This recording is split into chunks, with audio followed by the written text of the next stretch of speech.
வாழ்க வையகம்! வாழ்க வையகம்! வாழ்க வளமுடன்! குரு வாழ்க! குருவே துணை!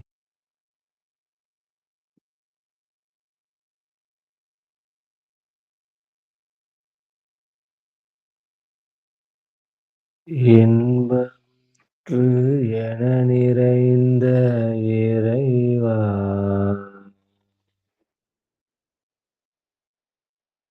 இன்ப ஊற்று என நிறைந்த இறைவா எனும் போதிலே ஏற்படும் ஓர் இன்பமதை எவ்வாறு சொல்வேன்? நன்மை தரும் நவகோள்கள் நட்சத்திரக் கூட்டம் நானகத்தே காணுகின்றேன் நடனமாடும் காட்சியாய்.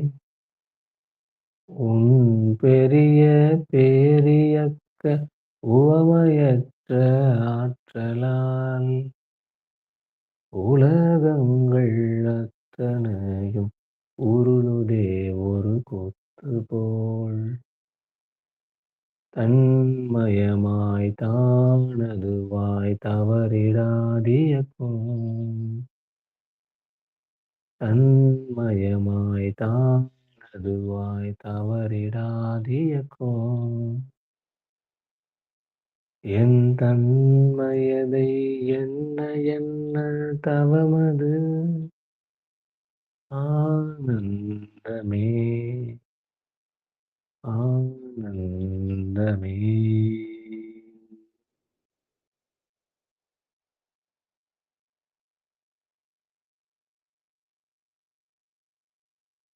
தந்தை தாய் ஈருயிரும் ஒன்று சேர்ந்து தழைத்தொரு உடலாகி உலகில் வந்தோம். அந்த இரண்டு உயிரின் வினைகள் அனைத்தும் அறமோ அறமற்றவையோ அவை அளித்த பதிவுகள் எல்லாம் நம் சொத்தாச்சு. இந்த அரும் பிறவியில் முன் வினை அறுத்து எல்லையில்லா மெய்ப்பொருளை உணர்வதற்கு அந்த ஒரு உதவி குரு உயிரின் சேர்க்கை. குருவை வணங்கி குரு திருவடிகளை வாழ்த்தி வாழ்வோம். வாழ்க வளம்!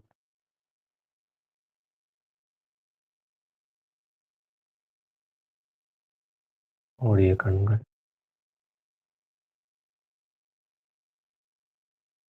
சிலை போன்ற தேகம்,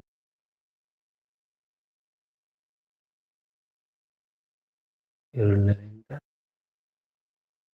தெய்வீக சூழ்நிலை.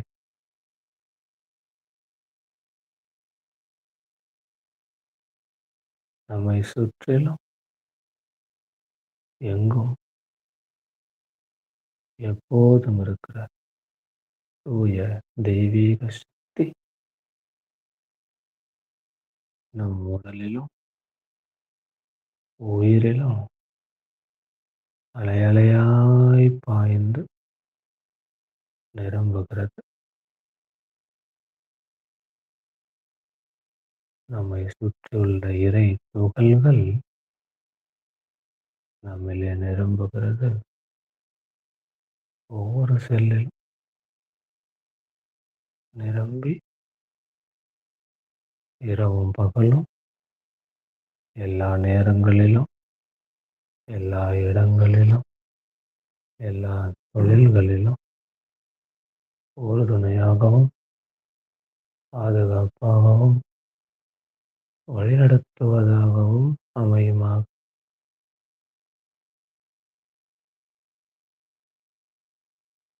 தாய் தந்தையரின் முழு உருவத்தை பார்க்கிறோம். அவர்களின் பரிபூரண ஆசைகளை நம்மோடு ஏற்று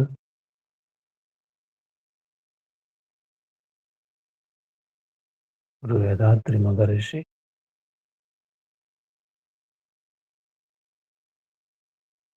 குருவின் அருட்கண் பார்வையில அவர்களின் ஆசைகளை நாம் பணிந்து ஏற்றுக்கொள்ளுகிறோம். குருவின் உணர்வே நமது உணர்வாய் மாறட்டும்.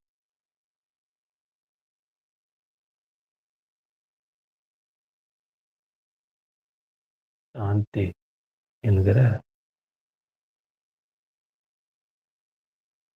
அமைதியினுடைய இதய ஒளியை உணரப்போகிறோம்.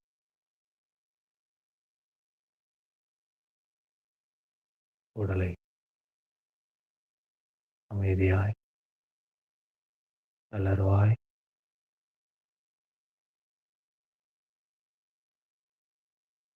உணர்கின்றோம்.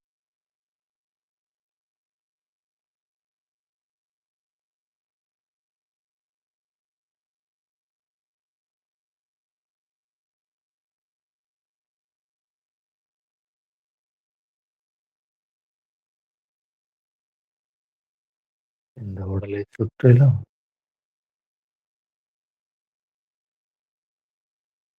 இருக்கின்ற இருள் நிறைந்த அமைதி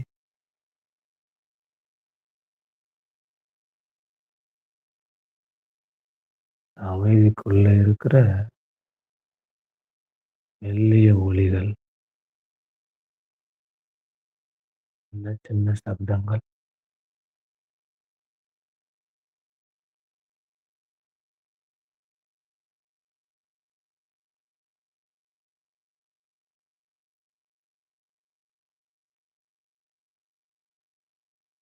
சப்தமும் அமைதியும் கலந்த இந்த சூழ்நிலையில சப்தங்களை எல்லாம் மெதுவாய் விட்டு விட்டு அமைதியை மெதுவாய் நமக்குள்ளே ஈர்த்து கொள்வோம். நம்மளே அமைதி நுழையட்டும். இந்த உடல் செல்கள் அமைதி நுழைவதை உணரட்டும்.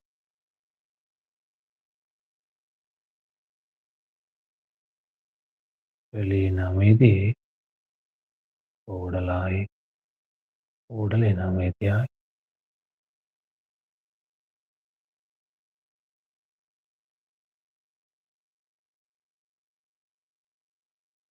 வெளியின் அமைதி உடலின் ஒவ்வொரு செல்லிலும் நிரம்பி இருக்கிறது.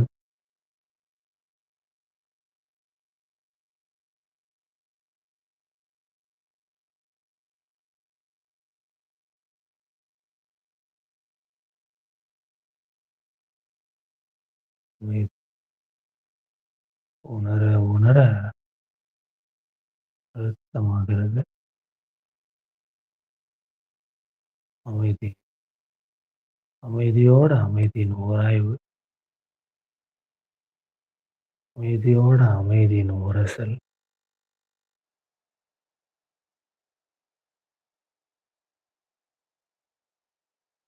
அது நம்ம இதயத்துல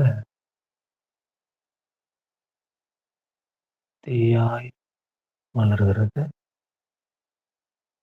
அமைதி அனைத்தும் உராய்ந்த ஆற்றலாகி இதயத்தில் ஒரு ஜோதியை நிர்மாணிக்கிறது. இதயம் இதயம் ஜோதி வடிவம் எடுக்கிறது.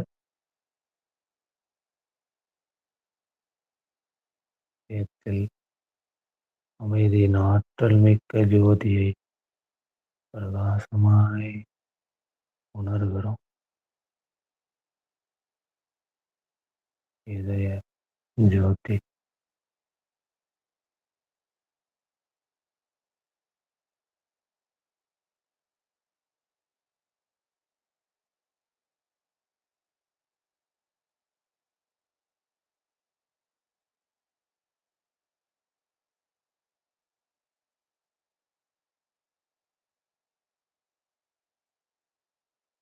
இதய ஜோதி மனம் நிலைத்திருக்கட்டும்.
இதயத்தில் நிலைக்கின்ற ஜோதி, ஜோதியின் பிரகாசமே ஒளி. அந்த ஒளி இந்த உடலின் ஒவ்வொரு செல்லிலும் பரவட்டும். இந்த ஒளியின் தன்மையே அன்பும் கருணையும். ஒளியின் பிரகாசமான அன்பும் கருணையும் உடல் முழுவதும் நிரம்பட்டும். ஒளி தேகம் பெறுகிறோம்.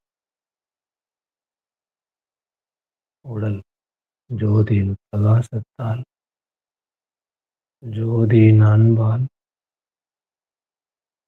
ஜோதியின் கருணையால் நிரம்பி இருக்கிறது.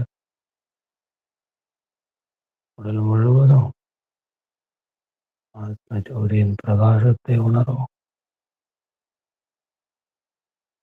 ஒளி தேகம், ஒளியாலான உடல் உணர்வாகட்டும்.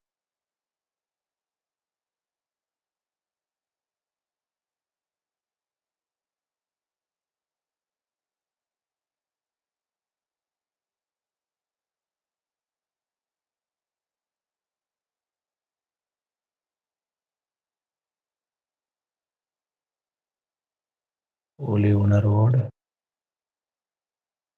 அதன் உள்ளார்ந்த அமைதியை உணரும். அமைதி,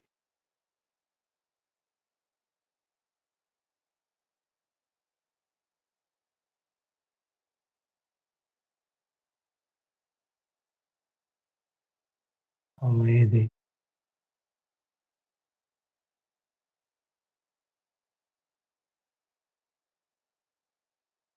அமைதி,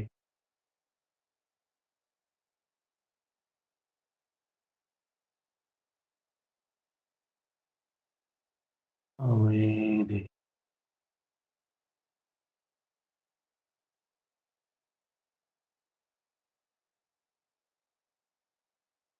அமைதி,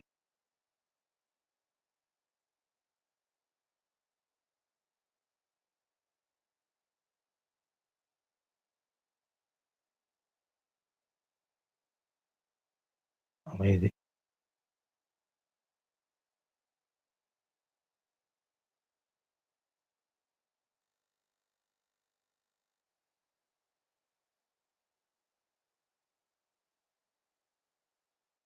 அமைதியாய் அப்படியே நிறைவு செய்கிறோம். ஆழ்ந்த அமைதி உணர்வில் சங்கல்பத்தை எடுக்கிறோம். அகக்காட்சிப்படுத்துகிறோம்.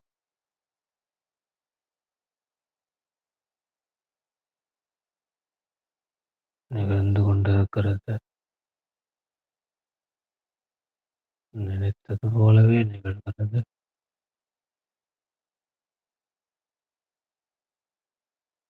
நிகழ்ந்து கொண்டிருக்கிறது. மகிழ்ச்சியாய் உணர்கிறோம். ஆனந்தமாய் உணர்கிறோம். நன்றியோடு உணர்கிறோம். அனைவரின் சங்கல்பமும் நிறைவேறி அனைவரும் உடல் நலம், நீலாயுள், நிறை செல்வம், உயர்ப்புகள், மெய் ஞானம் ஓங்கி வாழ்வோம். உலக உயிர்கள் எல்லாம் வாழ்க வளமுடன்.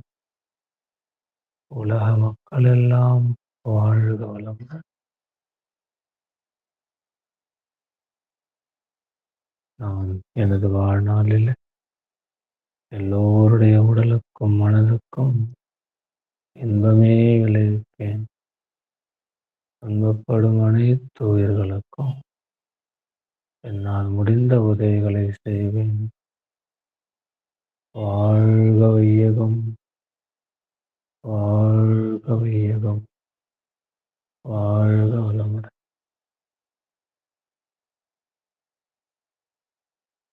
शांति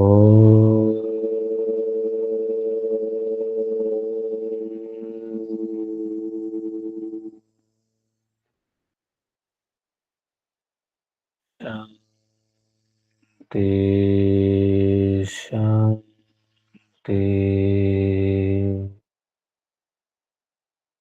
शांति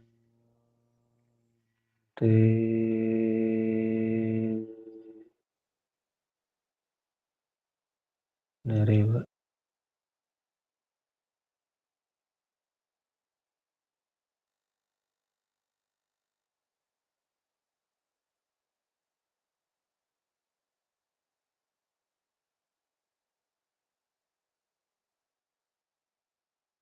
நம்பிக்கை மனிதர்களாய் தொடங்கி முழு கவனத்தின் வழியாக மாயாஜால மனிதர்களாய் மாறியிருக்கிற அமைதியும் அன்பும் கருணையும் தெய்வீகமும் உணரும் தகுதி பெற்றிருக்கிற உணர்ந்து கொண்டிருக்கிற உங்கள் தூய ஆத்மாக்களை வணங்குகின்றேன். உங்கள் கரங்களை கூப்பி உங்கள் அனைத்து தூய ஆத்மாக்களையும் வணங்கிக் கொள்ளுங்கள். ஆசிர்வதியுங்கள். ஆசிர்வதிக்கப்படுகிறீர்கள். வாழ்க வளமுடன்.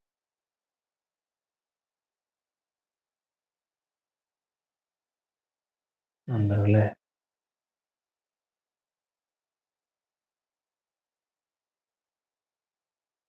28 நாட்களா தினசரி தவம் செய்து கொண்டிருக்கிறோம். இந்த தவத்துல நம் உள் உணர்வு என்று சொல்லுகிற அந்த எல்லைக்குள்ள நுழைகிறோம். நம்ம புரிந்து கொள்ள வேண்டியது, உள் உணர்வு ஒரு எல்லைக்கு உட்பட்டு விட்டதுன்னு புரிஞ்சுக்கணும். ஆனால் அது ஒரு எல்லைக்கு உட்பட்டது கிடையாது. நம்ம ஒட்டுமொத்தமே உள் உணர்வின் பிரதிபலிப்பு தான். உள் உணர்வே தான். அப்போ தேவையற்ற ஆக்கிரமிப்புகள் வரும்போது அங்க இருக்கக்கூடிய அதன் உண்மையான சொந்தக்காரங்க ஒரு ஓரமா ஒதுங்கி நிற்பதைப் போல இந்த உள் உணர்வுகள் தனக்குன்னு ஒரு சின்ன எல்லையை வகுத்து கொண்டு அங்கே தங்கிவிட்டது. ஆனா அது நம் மீதான அன்பும் கருணையும் மூலமா நமக்கு எப்போதும் சொல்லிக்கொண்டே இருக்கும். நம்ம மகிழ்ச்சியாக வாழ்வதற்கான அனைத்து விஷயங்களையும் அவ்வப்போது உள்ளுணர்வு தெரிவித்துக் கொண்டே தான் இருக்கும். ஆனால் அதை சுற்றிலும் ஆக்கிரமிப்புகள் அதிகமாகிவிட்டது. ஆக்கிரமிப்புகள் அதிகமாகிவிட்டதானா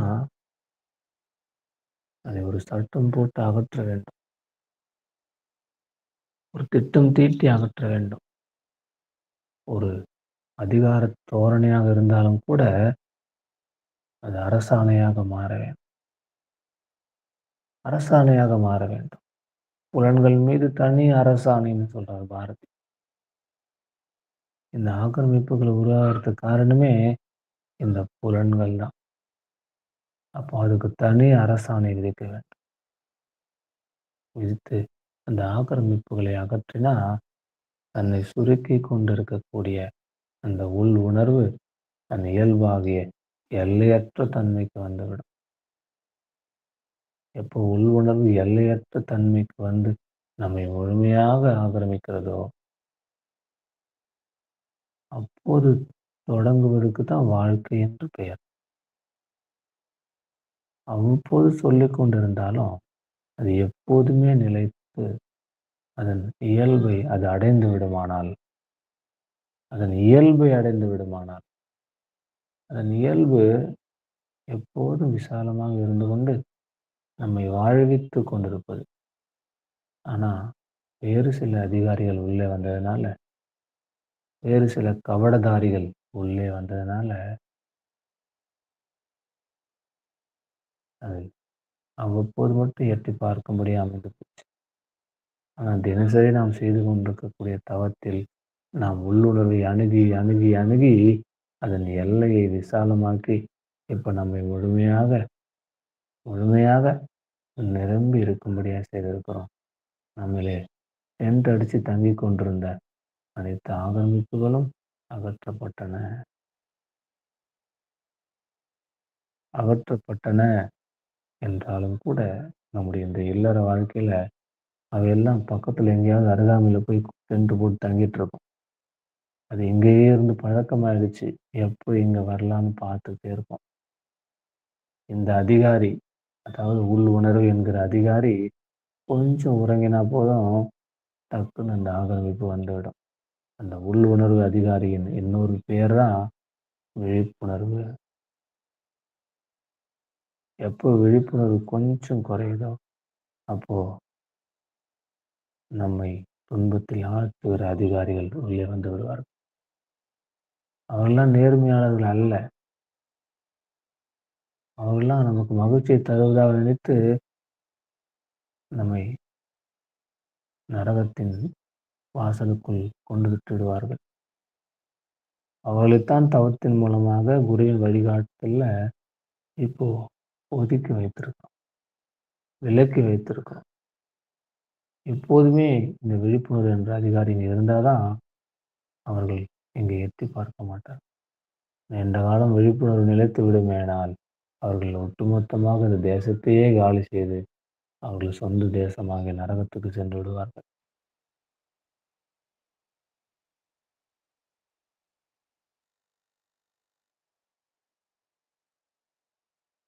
நண்பர்களே, அப்படி ஒரு ஆக்கிரமிப்பு அகற்றப்பட்ட ஒரு உள் உணர்வு நிலை. இதுதான் நிகழ்ந்து கொண்டிருக்கிறது. இது எப்போதுமே நிகழ வேண்டும். 28 நாள் தியானம் செய்து, தவம் செய்து, ஒரு குறிப்பிட்ட மனநிலையை சம்பாதித்து இருக்கிறோம். சம்பாதித்து வைத்தது குறையாமல் இருக்க வேண்டுமானா, திரும்ப திரும்ப சம்பாதித்து கொண்டு செலவு செய்து கொண்டே இருக்கணும். செலவு செய்வதை விட சம்பாதிப்பது அதிகமாக இருக்க வேண்டும். ஏனென்னா, நீண்ட காலமாக நாம் செலவு மட்டுமே செய்து வந்து விட்டோம். எனவே கடன் பாக்கி அதிகமாக இருக்கிறது. இனி நம்ம நிறைய சம்பாதிக்க வேண்டியிருக்கு. உள் உணர்வை மேலும் ஸ்திரமாக்கிக் கொள்ள அதிகமாக தவம் இயற்ற வேண்டியிருக்கிறது. நிறைய தியானம் செய்ய வேண்டியிருக்கிறது. திரும்ப திரும்ப திரும்ப உள்ளுணர்வு அது இழந்த அனைத்து சக்தியை மீட்டு கொடுக்க வேண்டியிருக்கிறது. அது நீண்ட காலமானா பல 100 ஆண்டுகளாகன்னு சொல்லலாம். அவ்வளவு காலமாக ஒதுங்கி ஒரு மூலையில இருந்து கொண்டிருக்குது. நண்பர்களே, விசித்திரமான ஒரு விஷயம் கேள்விப்பட்டேன். கொல்லிமலைகள்ல ஒரு ஐயா இருக்காங்க. சென்னையில இருந்தாங்க. ஒரு வக்கீல் தொழில் செய்தவங்க. வக்கீல் தொழில்ல பொய்கள் மண்டி கிடந்த உடனேயே, நான் அந்த தொழில் செய்ய மாட்டேன்னு விலகி, வரலாறு பாதையை அடைந்து கொல்லிமலைக்கு போயிட்டாங்க. அவர்கள போய் சந்தித்து அவங்களோட தங்கியிருந்தோம் ஒரு நாள். அப்போ அவரு சொன்னாரு, தினசரி ஒரு 50, 60 பேருக்கு குடும்பங்களுக்கு கணவன் மனைவிக்கு உணவு வழங்குறாராம். அவரே கொண்டு போய் நடந்து தான் போணும். அங்க எந்த வாகனமும் போக முடியாது. ஒரு டூ வீலர் தான் வச்சிருக்காரு. அதுவரைக்கும் முடிஞ்ச வரைக்கும் போயிட்டு அங்க நிறுத்திட்டு அங்க நடந்து போய் காலையில ஒரு 10, 10:30 மணிக்கு கிளம்புனாருன்னா 3 மணிக்கு தான் வருவாரு. அந்த 60 வீடுகளுக்கும் சென்று சாப்பாடு குடுத்துட்டு வராரு. அப்போ அவங்கலாம் யாரு? அவங்கலாம் என்ன இல்ல. ஏன்னா, அவர்கள் இந்த இருக்கக்கூடிய இந்த பகுதி மலைவாசிகளிடம் ஒரு தப்பான குணம் ஒண்ணு இருக்குங்க. அது என்னன்னா, அப்பா, அம்மா வேலை செய்து பிள்ளைகளுக்கு வழங்கும் வரை, அவளுக்கு திருமணம் செய்து வைத்து எல்லா விஷயம் செய்து கொடுக்கும் வரை, அப்பா, அம்மா கூட வச்சிருப்பாங்க. அப்பா, அம்மாவுக்கு அதிகமா வயசாயிடுச்சு. அவங்களால இயங்க முடியாத சூழ்நிலை வந்த உடனேயே, அவங்க வீட்டுக்கு பின்னாடி இருக்கக்கூடிய சின்ன முற்றத்தில தங்க வச்சுருவாங்க. அவங்களுக்கு சாப்பாடுலாம் குடுக்க மாட்டாங்க. அது மாட்டு தொழுவத்தில மாடு, ஆடுலாம் கட்டுற தொழுவத்தில தான் அவங்க இருப்பாங்க. அப்படின்னு சொன்னாரு. அது வந்து ஒரு பழக்கமாவே இருக்குங்க. அவங்களுக்கு சாப்பாடே போட மாட்டேங்கிறாங்க. சில நாட்கள் நாங்க உள்ள வீட்டுக்கு போம்போது, வீட்டு வாசல்லயே உள்ள விட மாட்டாங்க. நான் சுத்தி போய் தான் அவங்களுக்கு சாப்பாடு தர மாரி இருக்கும். அப்படின்னு சொன்னார். அப்போ பிறப்பின் மூலமான தாய் தந்தையர் ஒரு ஒதுக்குப்புறமான இடத்துல வைக்கப்படுகிறார்கள். யாரோ ஒருவருக்கு உணவளித்துக் கொண்டிருக்கிறார் என்கிற ஒரு ஒரு ஏதோ ஒரு கலாச்சாரம் அங்க இருக்கு. அது என்னன்னு தெரியல. அத முழுமையா புரிந்து கொள்ள முடியல. அவர் சொல்லும்போது கொஞ்சம் சங்கடமா இருந்ததுல்ல இந்த விஷயம். அப்போ அந்த தாய் தந்தையர் போல தான் நமக்குள்ள இருக்கக்கூடிய உள் உணர்வுகள் ஒதுக்கப்பட்டு, ஏதோ ஒரு தொழுவத்துல உணவளிக்கப்படாம அப்படியே பசியோட காத்திருந்தது. நம் தவத்தின் மூலமாக, குருவின் வழிகாட்டுதல் மூலமாக அந்த நம்முடைய பிறப்பின் மூலமான உள் உணர்வை அடைந்து, அவற்றை மீண்டும் புதுப்பித்திருக்கிறோம், உயிர்ப்பித்திருக்கிறோம். ஆனா, அது சக்தியெல்லாம் இழந்திருக்கும்ல. அப்ப திரும்ப, திரும்ப, திரும்ப தவம் செய்து, தவம் செய்து, தவம் செய்து, அதற்கு மேலும் அது சொந்த சக்தியை மீட்டுக் கொடுக்க வேண்டிய பொறுப்பு நம்முடையது. சொந்த சக்தியை மீட்டுக் கொடுக்க வேண்டும். அது சாதாரண சக்தி அல்ல. நம்மளை இறக்காமலே நம்மளை வைத்துக் கொண்டிருக்கக்கூடிய அளவுக்கு அது சக்தி மிகுந்தது. மரணமில்லா பெருவாழ்வை வழங்கக்கூடிய உள் உணர்வு நிலை அது. அது இப்போ இப்போ மீட்டெடுக்கப்பட்டிருக்கு. பல ஆண்டுகள். இப்போது நம்ம பிறந்தே 20, 30, 40, 50 ஆண்டுகள் ஆயிடுச்சு. இவ்வளோ காலமா அந்த உள்ளுணர்வு எங்கேயோ மண்டி கிடந்தது. தவித்துக் கொண்டிருந்தது. இதோ மீட்டு எடுத்து விட்டோம். இனி வாழ்க்கைதான். இனி வாழ்க்கைதான். இனிதான் ஆக்சுவலா வாழ்க்கையே. இப்ப இதுவரைக்கும் மாதிரி. இங்கிருந்து நாம தொடங்கும்போது, இந்த தொடக்கம் இந்த தொடக்கத்தை தான் நாம மாயாஜாலம்னு சொல்றோம். இந்த தொடக்கத்தை தான் நாம நன்றி உணர்வுன்னு சொல்றோம். எதற்கு நன்றி உணர்வு? எல்லாவற்றையும் இதற்கு மேல் தீவிரமாக, சரியாக, முறையாக, அறிவுபூர்வமாக பயன்படுத்தப் போறோம். எல்லாவற்றுக்கும் நாம அறிவுபூர்வமா பயன்படப் போறோம். இதுவரைக்கும் அப்படி இல்ல பாருங்களேன். பயன்படுத்துவதும், பயன்படுவதும் 2மே அறிவுபூர்வமா நிகழப்போகிறது. உள் உணர்வோடு நிகழப்போகிறது. அதைத்தான் மாயாஜாலம்னு சொல்லிட்டு. ஏன்? அது மறைந்து கிடந்தது. இதோ மீட்டெடுக்கப்பட்டது. வாழ்க்கையில மாயாஜாலம் மீண்டும் துளிர் விடுகிறது. சின்ன வயசுல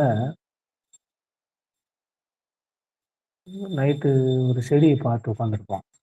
அதுல குட்டியா ஒரு மொட்டு இருக்கும். காலைல எந்திரிச்ச உடனே அது பூத்துட்டு இருக்கும். ஆச்சரியமா இருக்கும் நமக்கு. அடடா! அது அது அது மாயாஜாலம் தான் அது. அது நம்மள பொறுத்தளவுல குட்டி வயசுல அது ஒரு மாயாஜாலம். இருட்டா இருக்கும். காலைல அப்படியே சூரியன் வரும். அப்படியே நின்னு பார்த்துட்டே இருப்போம். கொஞ்ச நேரம் பார்ப்போம் சூரியன்லாம். அது ஒரு மாயாஜாலம். தண்ணிக்குள்ள கால வச்சுக்கிட்டு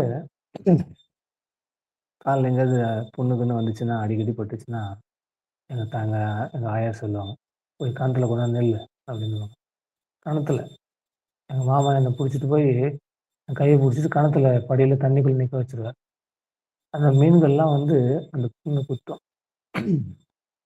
அது ஒரு மாரியா ஒரு சிலுசிலுப்பா இருக்கும். நான் கால தூக்கி தூக்கி உதறிட்டே இருப்பேன். அது ஒரு மாயாஜாலம். அந்த புண்ணு ஆறிடும். வேற எந்த மருந்துமே இல்ல. அது நெறைய மாயாஜாலங்கள் இருந்துச்சு. அது பிரமாதமா இருக்கும். அந்த ஏரியிலேருந்து அந்த மதகு வழியா தண்ணி வெளில வரும். நாங்க ஒரு துண்டு எடுத்துட்டு போய் மீன புடிப்போம். மீன புடிச்சு அத அப்படியே தவிக்கும்ல, அது ஒரு சந்தோஷமா இருக்கும் அப்பலாம். அப்படியே கொண்டு போய் அந்த பக்கம் ஏரியில கொட்டிடுவோம் மறுபடியும். அது அது ஒரு விஷயம். மாயாஜாலம். அதெல்லாம் ஒரு குட்டி குட்டியான விஷயங்கள்லாம் நமக்கு மாயாஜாலமா இருந்துச்சு. இன்னைக்கு பெரிய பெரிய விஷயம்லாம் நடக்குது. கொஞ்சம் கூட ஆச்சரியமே இல்ல நமக்கு. கொஞ்சம் கூட அனுபவிக்கவே மாட்டேன்றோம். ஏன்னா, அந்த மாயாஜாலத்தை உணர்ந்த அந்த உள்ளுணர்வே இப்ப இல்ல. இப்ப என்ன ஆயிடுச்சு, கோடிகள் ஆயிடுச்சு. 100, 200, 500, 1000, 10,000, லட்சம் எல்லாம் இப்போ கோடி. 5000, 10,000லாம் பணக்காரர்களிடம் இருக்கும். பணக்காரன் தான் 5000 வச்சிருப்பான். ரூ. 5,000 பெரிய காசு. என்னுடைய நான் பிறந்த பிறகு அப்புறம் கொஞ்சம் கொஞ்சமா வளர்ந்தபோது லட்சங்கள் ஆயிடுச்சு. பணக்காரன் லட்சாதிபதி அப்படின்னு சொல்றான். கோடீஸ்வரர்லாம் பார்க்க முடியாது. அதுக்கப்புறம் தான் லட்சாதிபதி ஆன பிறகு இப்ப லட்சங்கள்லாம் வந்து மிடில் கிளாஸ் ஃபேமிலி கிட்ட இருக்கு. Middle class. 50,00,000 கடன் வாங்கியிருக்கேன். மாசம் ரூ. 30,000 கட்டி அடைச்சிடலாம். வீடு கட்ட அசால்ட்டா ரூ. 40,00,000 கடன் வாங்கி வீடு கட்டிறலாம். கல்யாணம் பண்றாங்க. 50,00,000 செலவு பண்ணி கல்யாணம் பண்றாங்க. மிடில் கிளாஸ் ஆயிப்போச்சு லட்சங்கள் எல்லாம். பணக்காரன்லாம் இப்போ கோடி. கோடின்னா இன்னும் 50,00,00,000, 20,00,00,000லாம் இல்ல. 100,00,00,000, 200,00,00,000. இது நம்ம வாழ்க்கை தரம் உயர்ந்து விட்டதாக நினைக்கிறோம். உண்மை என்னன்னா, உள் உணர்விலிருந்து அதிகமா விலகி போயிட்டோம்னு அர்த்தம். உள் உணர்விலிருந்து அதிகமா விலகி மெட்டீரியலிஸ்டிக் லைஃப்ன்னு சொல்லுவாங்க. மெட்டீரியலிசம். பொருள்சார் உலகம்னு சொல்றாங்கல்ல, அதுதான். பொருள்சார் உலகத்துல இருக்கிறோம். அப்போ இதெல்லாம் தவறான்னு கேட்டா இல்ல. இதெல்லாம் தவறெல்லாம் இல்ல. இதெல்லாம் அதிகமா ஆக்கிரமித்துக் கொண்டதால தான், நம்ம உள் உணர்வு உள்ள செயல்பட முடியாம கிடக்குது. டம்மி போஸ்ட் குடுத்து உட்கார வச்சுக்கிறோம். ஏன் அது இல்லன்னா உயிரே இல்ல. அது டம்மி போஸ்ட் இருக்கு பாவம். இருந்துச்சு, இப்ப இல்ல. இப்ப தான் நம்ம தவம் செய்து அத நல்ல அத்தாரிட்டி குடுத்துட்டோமே. இனி விழிப்புணர்வோட இயங்கலான்னு முடிவுக்கு வந்துட்டோம்ல. ஆனா அப்படிதான் இருந்தோம். நெறைய பேர் அப்படி இருக்காங்க. நண்பர்களே, இந்த நாள் 28வது நாள். உங்களுக்குள்ளே வழங்கப்பட்ட இந்த உள்ள உணர்வின் வெளிப்படுத்தப்பட்ட தன்மை. இது உங்கள் கண்கள்ல தெரியணும். உங்கள் வார்த்தைகள்ல தெரியணும். உங்களுடைய செயல்கள்ல தெரியணும். அது தெரியணும்னு நீங்க செய்யறதில்ல. அது உங்கள் இயல்பாக மாறிவிட வேண்டும். தயவு செய்து தயவு செய்து அப்படின்னா, தமிழ்ல அதை விட கீழ இறங்கி கேட்கறதுக்கு வார்த்தையே கிடையாது. தயவு செய்து. இந்த உள் உணர்வின் தன்மையை வாழ்க்கை முழுவதுக்கும் கொண்டு வந்துரும். நீங்கள் எதை இழந்ததாக உணர்ந்தாலும், இந்த உள் உணர்வு அதை மீட்டுக் கொடுத்து விடும். அப்படி நீங்க உள் உணர்வோட இயங்குகிற பட்சத்துல, உங்களை சுற்றி இருக்கிற நபர்களுக்கு நீங்கள் ஒரு வழிகாட்டியாக, ஒரு குருவாக மாறிவிடுவீர்கள். இதுதான் மாயாஜாலத்தின் மாயாஜாலத்தின் அந்த வார்த்தையின் முடிவு. அந்த வாழ்க்கையின் தொடக்கம். 24 நாளா நீங்கள் செய்து கொண்டிருந்தது பயிற்சி பெற்றுக் கொண்டிருந்தீர்கள். இப்போதுதான் அதை செயல்படுத்த தொடங்குறீங்க. இது செயல்பாடு எப்படி இருக்கும்னா, உனக்கும் நல்லதாய், ஊருக்கும் நல்லதாய் நினைப்பதும், செய்வதும் நித்திய கடன்னு மகரிஷி சொல்ற மாரி இருக்கும். உனக்கும் நல்லதாய், ஊருக்கும் நல்லதாய். அப்படி அமைஞ்சிரும். அப்படி அமைத்துக் கொள்ளுங்கள். தயவு செய்து அப்படி அமைத்துக் கொள்ளுங்கள். மாயாஜாலம் உங்கள் வாழ்க்கையில் எப்போதுமே இருந்து கொண்டிருக்க வேண்டும். நீங்கள் உங்களுடைய இருப்பு, உங்களுடைய பார்வை, உங்களுடைய நகர்வு, உங்களுடைய அசைவு, உங்களுடைய வார்த்தைகள் நன்றி உணர்வால் மட்டுமே இருக்கும்படியாக அமைத்துக் கொள்ளுங்கள். அந்த இடத்துல அப்படி செய்ய முடியாதே, அங்க மட்டும் நான் அப்படி பண்ண முடியலையே அப்படின்னா, அந்த இடத்துக்கு போகாதீங்க. போலேன்னா ரூ. 1,00,000 லாஸ் ஆயிடும் போறாங்க. உங்கள் ஆத்மாவை கலகம் செய்கிற எதையும் செய்து விடாதீர்கள்.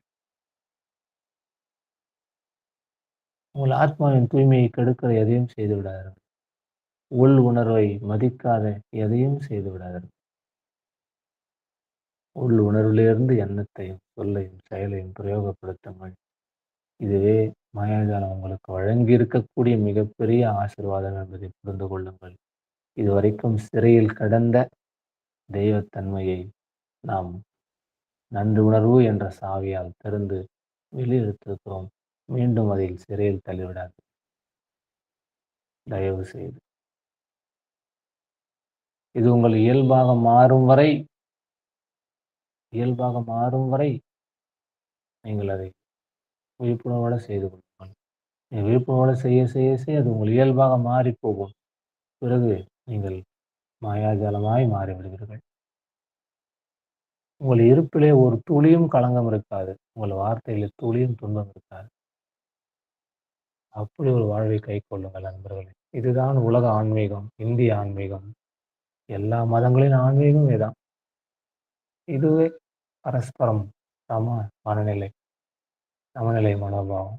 எல்லோருக்கும் எப்போதும் உண்மையாய், நன்மையாய் அப்படி ஒரு வாழ்க்கை இங்க இருந்து கொண்டிருந்தது. இனியும் இருக்கப் போகிறது. இடையில கொஞ்சம் மயக்கத்துல இருந்தோம்.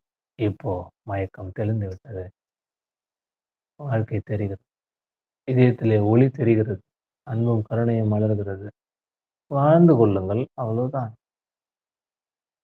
உங்கள் ஒளி பரவும்போது, அது அனைவருக்கும் பிரகாசம் கொடுக்கும். "எப்படி நீங்க மட்டும் இப்படி இருக்கிறீங்க?" அப்படின்னு கேட்கணும். நேத்து கூட ஒருத்தர் கேட்டார், "நீலாம் மனுஷனாயா?" அப்படின்னு கேட்டாரு என்ன. பிரமாதமான கேள்வி அது. கேள்வி. அடடா! என்னமோ நிகழுது நம்ம இருப்புல. அது ஏதோ நமக்கு தேவையில்ல. ஏதோ ஒண்ணு நடக்குது. இந்த மனசுல அந்த கேள்வி கேட்க முடியுது. ஏதோ ஒண்ணு நடக்குது. நம்ம இருப்பு சாதாரணமா எல்லோரும் இருப்பதைப் போல இல்லாம, எப்படி ஒரு இந்த குருமார்கள்லாம் சேர்ந்து நம்மள இது நமக்கு ஏதோ உணர்த்திருக்கிறாங்க. ஓ! பாசிட்டிவான கேள்வி. எப்படி? எப்படி? அப்ப எப்படின்னு கேட்கும்போது, உங்களுடைய இருப்பு அதுக்கு பதில் சொல்லும். நாமளே ஏன் அப்படி இருக்கக்கூடாதுன்னு பல பேர் யோசிப்பாங்க. அந்த யோசனைய அவர்களுக்கு கொடுத்து விட்டீர்களேயானால், அவங்களுக்கு நீங்க ஒரு சாவிய குடுக்குறீங்க. அந்த சாவி அவளுக்குள்ளே இருக்கக்கூடிய உள்ளுணர்வையும் வெளிக்கொண்டு வந்துரும். அதுதான் குரு தட்சணை என்பது. குரு தட்சணை என்பது நீங்க கட்டின காசு கிடையாது. உங்களுக்கு வழங்கப்பட்ட உங்கள் உள் உணர்வை இன்னொருவருக்கு டிரான்ஸ்ஃபர்மேஷன் பண்றது.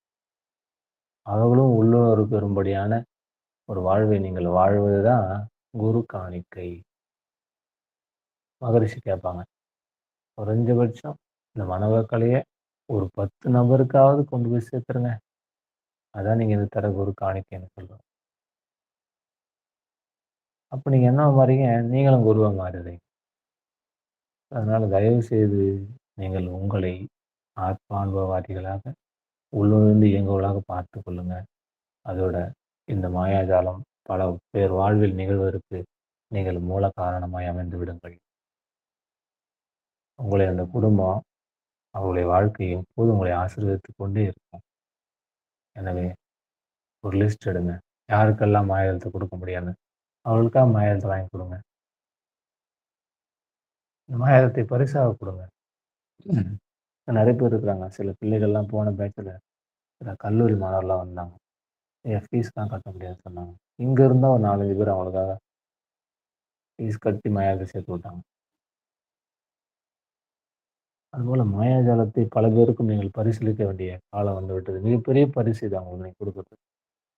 திருமணமான தம்பதியருக்கு மாயாஜாலத்தை பரிசா குடுங்க. கல்லூரி சேர்ந்து கொண்டிருக்கக்கூடிய பிள்ளைகளுக்கு மாயாஜாலத்த பரிசா குடுங்க. குடும்பத்தில் சச்சரவோடு இருக்கக்கூடிய பிள்ளைகளுக்கு, கணவன் மனைவியருக்கு மாயாஜாலத்த பரிசா குடுங்க. எந்த சிக்கலா இருந்தாலும், எந்த ஆரோக்கியமா இருந்தாலும், எந்த மனநிலையா இருந்தாலும், அது எப்படி இருக்க வேண்டுமோ அப்படி மாறிவிட, நன்றி உணர்வின் மாயாஜாலத்தை அவர்களுக்கு குடுத்து விடுங்கள். எனவே நான் கேட்டுக்கொள்வது, எனக்கு குரு காணிக்கை செலுத்துங்கள். இன்னைக்கு மாயாஜாலம் உங்கள் வாழ்க்கை முழுவதுக்கும் இது இயல்பாக மாறிவிடுவதற்காக ஒரு செயலை நீங்க இன்னையிலிருந்து செய்யணும். என்னன்னா,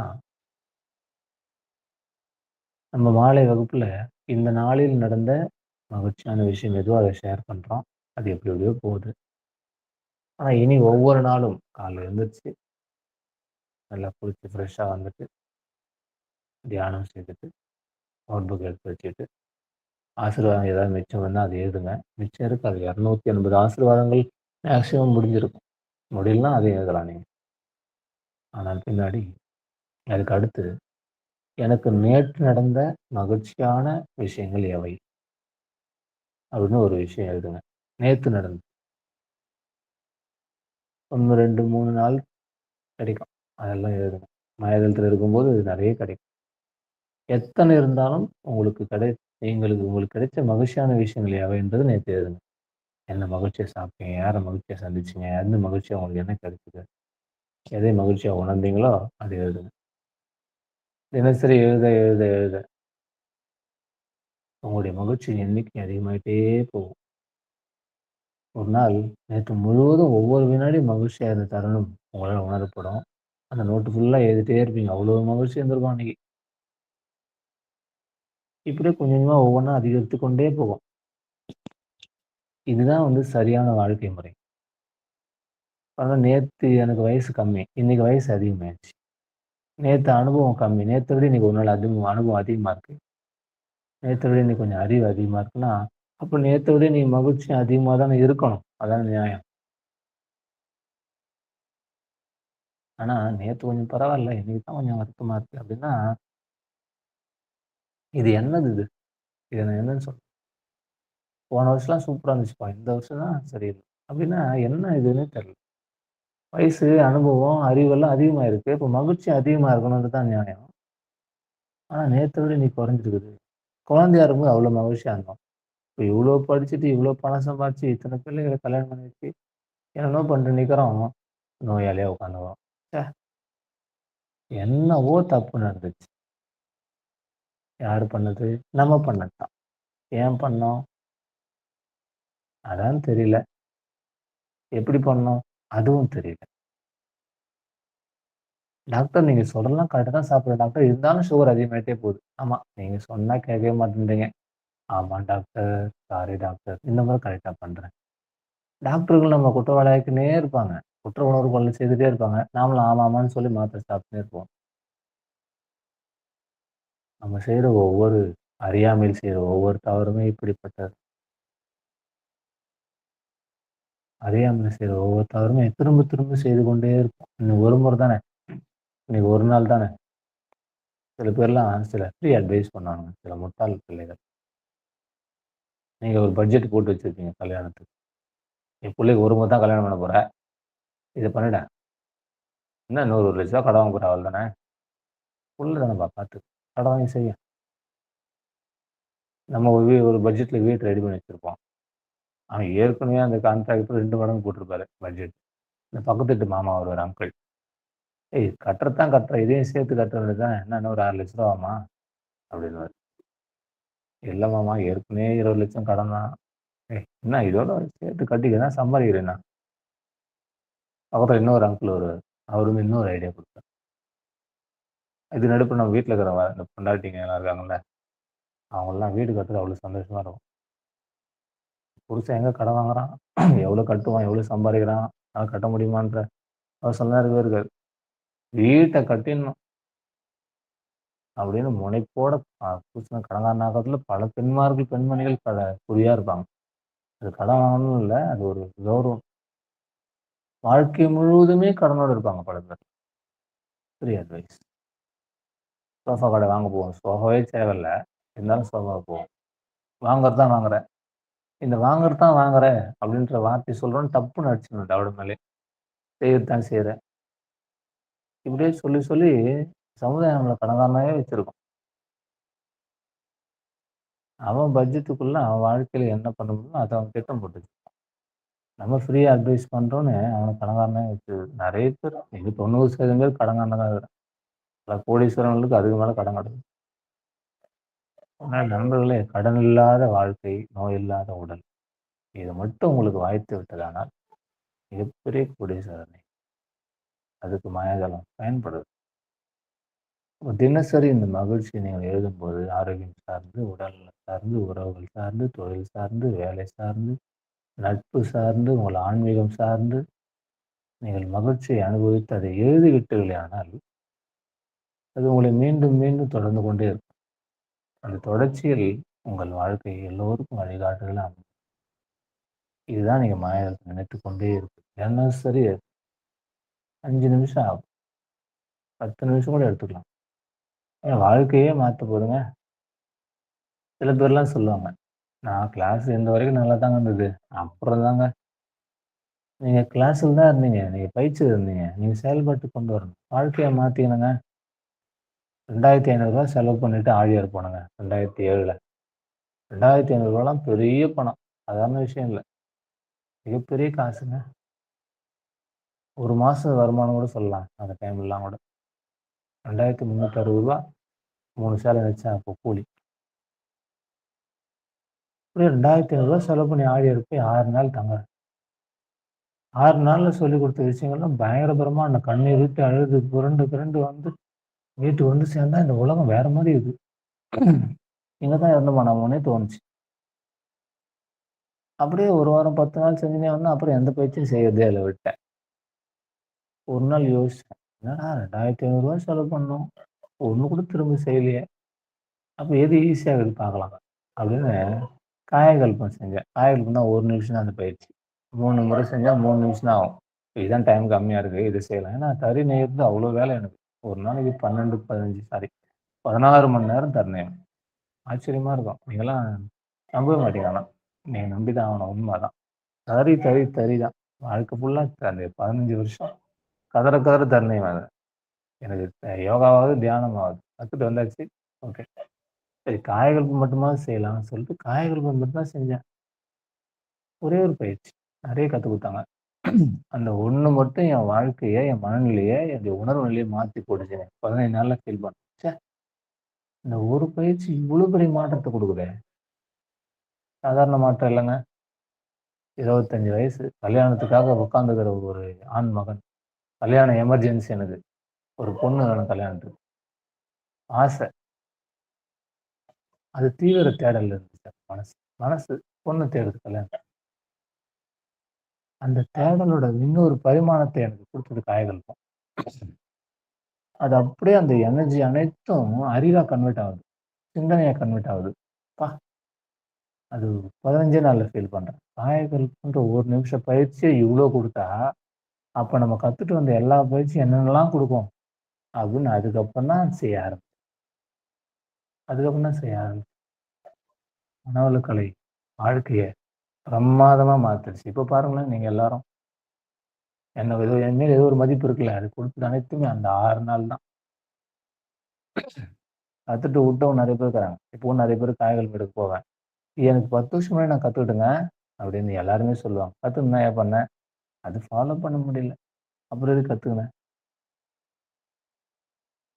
எதுக்கு கத்துக்கிறோம்? சாதாரண விஷயம் இல்ல. உலகத்துல யாருக்கு வேணாலும் துரோகம் பண்ணலாம். உனக்கு கத்து குடுத்தவனும் துரோகமே பண்ணக்கூடாது. நான் ஒண்ணும் துரோகம் பண்ணலையே!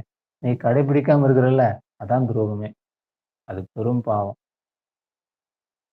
ஐயோ! என்னென்னவோ சொல்றாரே! நம்ம செய்யாம விட்டா பாவம் ஆயிடுமா? இது இதுல என்னுடைய நன்மை என்ன இருக்குது? என்ன தெரியுமா இருக்கு?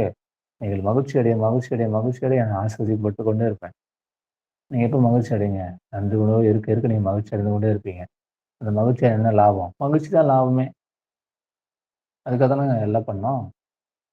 இப்ப கிடைக்குது. இப்படித்தான் கிடைக்குதுன்னா, வேற வழி இருக்கா தேடி பாருங்களேன். தேடி, தேடி, தேடி மறுபடியும் வயசாயிடும். முடியலன்னு அரைச்சு போயிடும். மறுபடியும் இங்க தான் வருவீங்க. நான் பயங்கர கான்ஃபிடன்ஸா சொல்லுவேன். என் கூட இருக்கிறவங்க, இந்த உலகத்துல என்னை விட்டு எந்த மூலைக்கு போனாலும், சத்தியமா என்கிட்ட திரும்ப வந்தே ஆகணும்.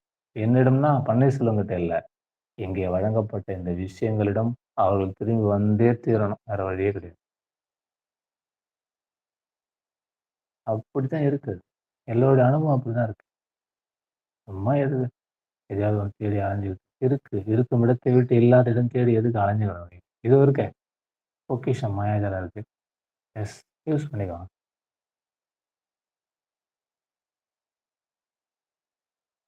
மாயாஜாலத்த நினைவுல வைத்துக் கொள்ளுங்க. தினசரி எழுதுங்க. தினசரி எழுதுங்க. உங்களிடம் மாயாஜால கோல், மாயாஜால பொடி, உங்கள் அன்பு, ஆரோக்கியம் சார்ந்த அனைத்து விஷயங்களும் வழங்கப்பட்டிருக்குது. இன்னும் நீங்க என்ன கேட்டாலும் வழங்கப்படும். இதுக்குள்ள என்ன சந்தேகம் இருந்தாலும், என்ன டவுட் இருந்தாலும், என்ன செய்யணும்னாலும், என்ன செய்யக்கூடாதுன்னாலும், தயவு செய்து வாய திறந்து கேட்டுருங்க. மெசேஜ் போட்டாவது கேட்டுருங்க. 25 நம்ம சந்திக்கும்போது இந்த கேள்வியோட வாங்க. என்னன்னா இருக்கட்டும். எல்லாத்துக்கும் பிரபஞ்சம் பதில் சொல்லும். என் குரல்ல. நீங்க கேட்டுக்கலாம். அனைத்துக்கும் சொல்யூஷன் இருக்கு. So everybody should be a part of the solution, not be a part of the problem. நாம் எப்போதுமே பிரச்சனையின் பகுதியாக இருக்கிறோம். நாம் எப்போதுமே தீர்வின் பகுதியாக இருக்க வேண்டும். நன்றி. நாளை சந்திப்போம். வாழ்க வளமுடன்.